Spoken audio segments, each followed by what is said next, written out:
सात संगत जी प्यार से कहना धन निरंकार जी। सात संगत जी, दासी आज विचार लाई है कि हमें अपने बच्चों को प्यारी सात संगत जी सत्संग पर जरूर लेकर जाना है, क्योंकि प्यारी सात संगत जी यदि हम अपने बच्चों को लेकर जाएंगे तो प्यारी सात संगत जी वो बचपन में ही अपने सतगुरु के साथ जुड़ जाएंगे, वो इधर उधर की संगति में नहीं जाएंगे। प्यारी सात संगत जी, ऐसे ही एक समय की बात है कि एक निरंकारी परिवार था। सात संगत जी वो हस्बैंड वाइफ और प्यारी सात संगत जी एक छोटा बेटा था। सात संगत जी वो हर रविवार को बच्चे के साथ सात संगत जी सत्संग में जाया करते थे। एक दिन प्यारी सात संगत जी बच्चा बोला, कहने लगी, मम्मी जी आज मेरा मन नहीं है सत्संग पर जाने का, और मेरा कल शनिवार था और मेरा होमवर्क भी नहीं स्कूल का हो पाया, जो कि आज मुझे ज़रूर करना है, और मैं सत्संग में जाऊंगा तो वहाँ पर मेरा बहुत ज़्यादा टाइम लग जाएगा और मैं अपना काम पूरा नहीं कर पाऊंगा। आप पिताजी से कहिए कि मुझे आज ना ले चले, मुझे घर ही छोड़ दें। प्यारी सात संगत जी वो बहन जी कहने लगी, बेटा ये नामुमकिन है, आपके पिताजी नहीं मानेंगे, आप सत्संग पर चल पड़ो। तो बच्चा कहने लगा, मम्मी जी मेरा भी ये ज़रूरी काम है, एक बार आप पिताजी से कहिए तो सही, हो सकता है वो मान जाएं और मेरा काम भी हो जाएगा। प्यारी सात संगत जी वो बहन जी अपने पति महापुरुषों के पास गई, कहने लगी कि ऐसे ऐसे बच्चा कह रहा है और उसका स्कूल का काम भी रहता है, और वो कह रहा है कि आज मैं सत्संग में नहीं जाऊंगा और मैं यहीं रहकर अपना स्कूल का काम पूरा कर लूँगा। प्यारी सात संगत जी महात्मा जी ने सोचा कि स्कूल का काम भी ज़रूरी है, चलो कोई बात नहीं, आज ये सत्संग पे नहीं जाएगा तो आज हम चल पड़ते हैं और ये अपना काम पूरा कर लेगा। प्यारी सात संगत जी वो बच्चा रह गया और दूसरा फिर रविवार आया तो प्यारी सात संगत जी बच्चे ने फिर मम्मी को कहा कि मम्मी जी आज मेरा संडे है, आज मेरा सीरियल बहुत अच्छा आना है, मैं अब यहाँ पर रहकर सीरियल देखना चाहता हूँ, मैं उसको मिस भी नहीं करना चाहता क्योंकि यह दोबारा नहीं आएगा, आप एक बार पिताजी से कहिए। प्यारी सात संगत जी बहन जी ने फिर से यही बात दोहराई कि बेटा आज तो पिताजी नहीं मानेंगे, क्योंकि आप आज आपका सीरियल का सवाल है, आज तो नहीं मानेंगे। प्यारी सात संगत जी बच्चा जिद करने लगा, कहने लगा कि मम्मी जी एक बार तो जाओ, आप पिताजी से कह करके तो देखो। प्यारी सात संगत जी बहन जी फिर महात्मा जी के पास गई और कहने लगी कि महात्मा जी आज फिर बच्चा कह रहा है कि मैं नहीं जाना चाहता, क्योंकि सात संगत जिसको एक संडे छूट मिल गई थी आज फिर वही अपनाना चाह रहा था। प्यारी सात संगत जी लेकिन बच्चे ने पिताजी ने कहा कि नहीं, आज का दिन छोड़ने वाला नहीं है, आज इसको ज़रूर चलना होगा। प्यारी सात संगत जी बहन जी भी अपने पति से कहने लगी कि महात्मा जी कोई बात नहीं, एक ही संडे की तो बात है, यदि आज नहीं जाएगा तो क्या फ़र्क पड़ता है। प्यारी सात संगत जी महात्मा जी एकदम चौंक पड़े और कहने लगे कि आप ये बात कह रही हो कि एक दिन के सत्संग से क्या फ़र्क पड़ता है, तो मैं आपको सत्संग का एक दिन का फ़र्क दिखाता हूँ। प्यारी सात संगत जी महात्मा जी ने हथौड़ा हाथ लिया और घर से बाहर चले गए। घर से बाहर एक बड़ा पत्थर पड़ा था, कहने लगे कि मैं इस पर चोट मारूंगा और आप गिनती करना कि कितनी बार हथौड़ा लगने के बाद कितने हथौड़े पर ये टूट कर बिखरता है। प्यारी सात संगत जी महात्मा जी हथौड़ा बजाते चले गए, एक के बाद एक, एक के बाद एक। ऐसे ही प्यारी सात संगत जी जब 25-26 हथौड़े लग चुके तब प्यारी सात संगत जी वो पत्थर खिल गया।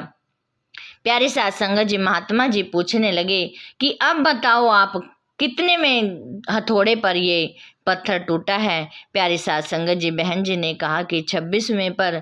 लेकिन प्यारी सात संगत जी महात्मा जी ने कहा बिल्कुल गलत आंसर है आपका, आप बिल्कुल ही गलत कह रही हो, क्योंकि प्यारी सात संगत जी 26वें पे नहीं, आप ये सोचो कि कहाँ से इसको असर पड़ना शुरू हुआ था, कि इसको असर पहले से ही हुआ, एक की सहन करी दूसरे की सहन करी, ऐसे ही करता चला गया। लेकिन प्यारी सात संगत जी जब 26वां हथौड़ा टुकड़ा पड़ा तो वो बिखर कर टूट पड़ा।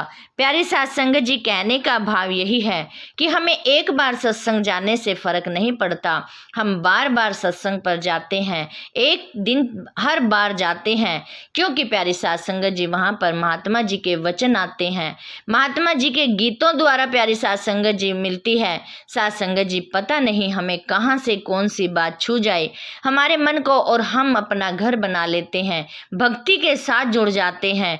प्यारी साथ संगत जी, ऐसा नहीं कि 26वां ही चोट काम करेगी। साथ संगत जी, एक के बाद एक असर करता है। इसीलिए प्यारी साथ संगत जी, कहा भी जाता है कि हमें हर रोज प्यारी साथ संगत जी सेवा सिमरन सत्संग करते रहना चाहिए, कि कोई पल नहीं पता हमें कौन सा पल हमारे काम आ जाए, कौन सा पल हमें संवार दे, कौन सा पल हमें भक्ति के साथ जोड़ दे। एक बार ऐसे ही प्यारी साथ संगत जी, शहनशाह जी के टाइम की बात है कि शहनशाह जी बाबा जी के पास एक महात्मा जी सत्संग चल रहा था, लाइन लगी हुई थी नमस्कार की, और प्यारी साथ संगत जी महात्मा जी लाइन में खड़े खड़े कहने लगे कि बाबा जी, मेरे घर का काम नहीं चल रहा, मैं घर से बहुत परेशान हूँ। तो प्यारी साथ संगत जी बाबा जी ने उत्तर दिया कि बेटा, सत्संग में आया करो तो सब कुछ ठीक हो जाएगा। प्यारी साथ संगत जी, दूसरे महात्मा जी फिर आगे आए, उन्होंने कहा प्यारी साथ संगत जी, मेरे घर का माहौल ठीक नहीं है। तो प्यारी साथ संगत जी, मैं क्या करूं, मैं बहुत परेशान हूं, कोई भी मेरा कहना नहीं मानता, हर बंदा प्यारी साथ संगत जी आपस में लड़ता रहता है। प्यारी साथ संगत जी बाबा जी ने उनको भी यही कहा कि बेटा, सत्संग में आया करो। प्यारी साथ संगत जी तीसरा फिर आता है और वो नमस्कार करता है और कहता है कि बाबा जी, मैं शरीर रूपी ठीक नहीं रहता, मैं तंदुरुस्त नहीं हूँ, तो बाबा जी मेरे पर कृपा करो। प्यारी साथ संगत जी बाबा जी ने कहा कि बेटा, सत्संग पर आया करो। प्यारी साथ संगत जी वहाँ से तीनों ही चले गए और साथ संगत जी बाबा जी ने तीनों को एक ही बात कही कि सत्संग पे आया करो बेटा। इतने में ही प्यारी साथ संगत जी जो वहाँ पर सेवादार महात्मा खड़े थे, वो बाबा जी से बात करने लगे, कहने लगे कि बाबा जी, मुझे भी आपसे एक बात करनी है। तो प्यारी साथ संगत जी बाबा जी ने मुस्कुराते हुए कहा कि हाँ बेटा, आप भी कहो। प्यारी साथ संगत जी सेवादार महात्मा जी बोले कि बाबा जी, अभी 3 महात्मा जी को मैंने देखा और सुना, उन्होंने आपसे तीनों ने अलग अलग प्रश्न किए। एक ने कहा कि मेरा घर बार ठीक नहीं चल रहा, दूसरे ने कहा कि घर का माहौल ठीक नहीं है, तीसरे ने कहा कि मैं शरीर रूपी ठीक नहीं हूँ। तो आपने तीनों को एक ही बात कही कि सत्संग पे आया करो, तभी ठीक हो जाएगा। प्यारी साथ संगत जी सेवादार कहने लगा कि क्या बाबा जी, सारे ही काम सत्संग पर आने से ठीक होते हैं? प्यारी साथ संगत जी बाबा जी बड़े ही अच्छे विचार करने लगे, बड़े ही अच्छे भाव से उन्होंने समझाया, क्योंकि प्यारी साथ संगत जी बाबा जी के मुख से निकली हुई बात हम सबके लिए ही प्यारी साथ संगत जी एक अमूल्य बात होती है कि हमें उसको अपने पल्ले में बांध लेना है, हमें अपने पास संभाल लेना है, अपने मन के अंदर धारण कर लेना है, क्योंकि प्यारी साथ संगत जी बाबा जी की बात एक एक कही हुई हमारे यदि अंदर घर कर गई तो प्यारी साथ संगत जी हम भक्ति से के साथ जुड़ सकते हैं, हम भक्ति के पात्र बन सकते हैं।